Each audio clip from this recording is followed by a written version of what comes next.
Story का difference है. It's not a sequel at all, it's a prequel. And जैसे Sushant sir ने बोला था कि हेट जो है and it's a full revenge story. जो लड़की पे I would say like today's women उन पे जो बीत रही है एंड जिस तरह से रिवेंज लेते हैं on I mean in the movie the way she is doing it.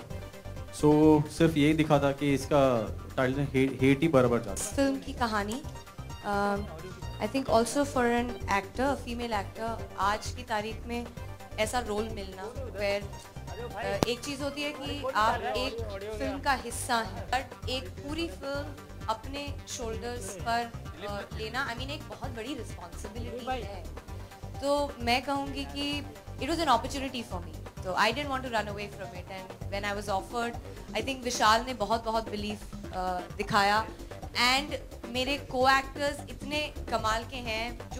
जो कास्ट के बारे में जब मैंने सुना, that was another very big reason for me because the film is not it's not one person's film. I can't even say it's mine. Everybody makes a film from the team, the unit, the music, the production, the director, the DOP. So I think it's a great team effort. And thank you so much guys for reason मानते हैं वो actually आपको director से सुनना चाहिए क्योंकि उन्होंने मुझे कास्ट किया था. मुझे actually if I am not wrong जो मुझे लगता है जो विशाल ने मुझे I think dance in dance में शायद देखा होगा और वहाँ से उन्होंने मुझे स्पॉट किया और उन्हें लगा कि शायद मैं इस कैरेक्टर के लिए एकदम परफेक्ट हूँ. और ताकि you know he was so convince with me that you know उन्होंने मुझे कोई टेस्ट लेने के लिए कुछ नहीं कहा. उन्होंने सीधा कहा कि ये लीजिए स्क्रिप्ट और मुझे बताइए कि क्या आप करना चाहेंगे. एंड मुझे स्क्रिप्ट अच्छी लगी और मैंने कहा चलो करते हैं. I'm not sure how many have seen the first part in the first place, but all I can promise is that it gets bigger and better. The love, the sensuousness, I think that attracts most of us, doesn't it? The vengeance, the revenge, the hate, the music.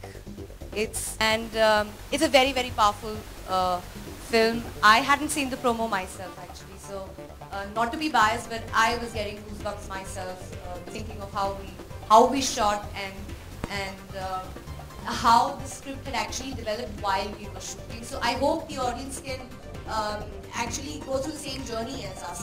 I think I will have to give a lot of credit when I said yes to the film. Probably personally, individually, maybe I took it up as a challenge for me to become far more comfortable with my own sexuality and my sensuality.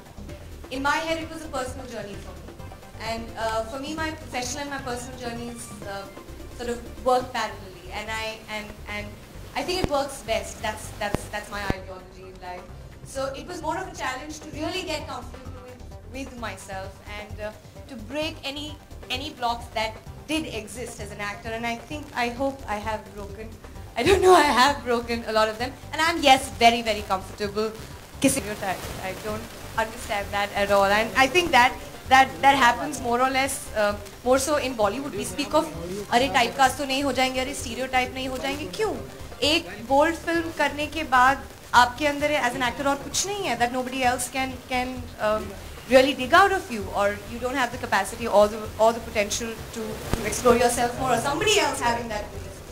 So I don't think the whole notion of stereotype exists and builds up in your own head rather than the others. And the more you let it build up, I'm not trying to beat any sex quotient. I'm trying to be true to my character. I'm trying to be true to Sonika's character, which is she's a girl who's in a lot of pain, in a lot of mental and physical pain.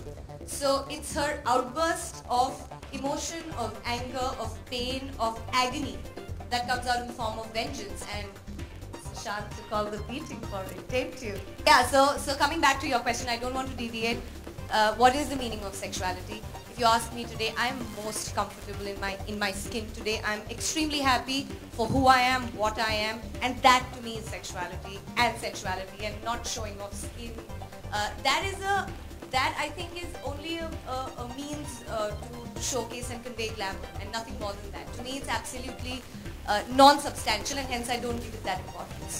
जब ये गाना मुझे सुनाया गया था, I loved the song, and till the time we were not shooting, you know, मुझे idea नहीं था कि you know we're going to be shooting it this way, and जैसे अचानक से रेगुलर शूटिंग डेज हो रहे थे, we were in Goa and we started this song. Vishal आके कहते हैं कि we are going to be shooting it this way. और आपका जो सवाल था कि what was the first thing which came in my mind, वो ये था, वो आगे बढ़ी या मैं? वो पहले था, क्योंकि I was so confused because actually to be really frank I'm not so confident because कभी मैंने ऐसे scenes किए नहीं हैं. कहते हैं ना कि थोड़ा सा अपना person, या कहते हैं कि ये थोड़ा मैं confident नहीं हूँ. I'm being very frank, I'm not that confident like doing these kind of scenes, but thank you to Surveen. हम काफ़ी कुछ अच्छा कर पाए, और अब कितना अच्छा कर पाए हैं वो अब पब्लिक डिसाइड करेगी और बता पाएगी कि क्या कर सकते हैं. It's an epic song. It is really my honor to be able to relive the song and make all of you, I hopefully relive the magic that Mr. Vinod Khanna and Diva Madhuri Dixit created on screen. I don't think I can judge that. I think it's all of you who judge that. I think it's far beyond just the kissing off. It's about a lot of love and about a lot of passion. And if Jay and me have been able to create that, I think we've done a good job. You guys have to decide. पहले था कोई risk लेना नहीं चाह रहा था, और I think जो टेलीविजन वाले जो काम करते हैं उनके पास इतना टाइम भी नहीं होता, बिकॉज दे आर ऑल्सो एक कॉन्ट्रैक्ट में बन जाते हैं वो लोग. अभी तो जिस तरह से आप बोल रहे हो कि काफ़ी लोग आ रहे हैं, तो काफ़ी लोग they are open with the contracts also to do outside films. So I think that was the only reason. And ऐसे भी जब जय को मैंने पूछा था, जय का एक ही था कि he was hosting DID end of course जो इवेंट्स का है, and that was the only reason. ये अभी जो थोड़ी देर पहले सॉन्ग दिखाने से पहले जय ने बोला था कि इसने ऐसा पिच किया, विशाल ने सेम पिच मुझे किया. महीना पहले मिले थे, बोले ये गाने की शूटिंग अभी होने वाली है, बाकी है, मेरे और सुरवीन के साथ है. सुरवीन ने बोला मूंछों में नहीं करेगी, मैंने मुझे भी कटा दी. What is this? तभी इतने खिल रहे हैं. Anyways, coming back to your question, jokes apart, यार ये भी वही है, एक तरह से अवेयरनेस ही है. What I talk about women empowerment and be aware of what is happening around you, वो एक शो है जो मैं प्रेजेंट करता हूँ. यहाँ पर मैं एक्ट कर रहा हूँ, एंड इन एनी वे यहाँ पर ये नहीं दिखाया कि बुराई की जीत होती है और अच्छाई हार जाती है. Nothing of the sort. जो अंत होना चाहिए. एंड सावधान इंडिया एक अलग है, ये अलग है. It's an entertainer, thriller, sensuous film, आपके एंटरटेनमेंट के लिए बनी है.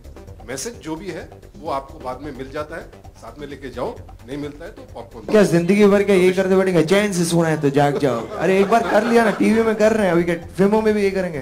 Basically it's the way we are, जब हम बोल रहे हैं, it's a more revenge, more women power, and it's a revenge story of a girl, okay, जिसके लिए वो लड़ रही है, जिसके लिए वो फाइट कर रही है.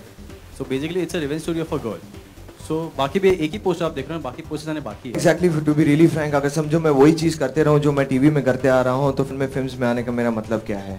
आई केम, मैं फिल्म्स में आने के लिए इसलिए आया था because I wanted to try something different in life rather than regular things.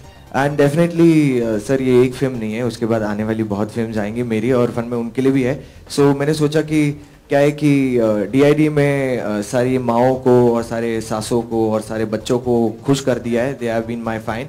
अब जो टाइप के जो फैन फॉलोइंग रहती है उनको भी ज़रा टारगेट करते हैं और उन्हें भी लाते हैं. जैसे वो जो थोड़े 2-4 फोटोग्राफर्स थे जो देखकर ऐसे वाह वाह कर रहे थे, वो इनके लिए. तो मैंने सोचा उनको भी थोड़ा अपने अंडर लाऊं.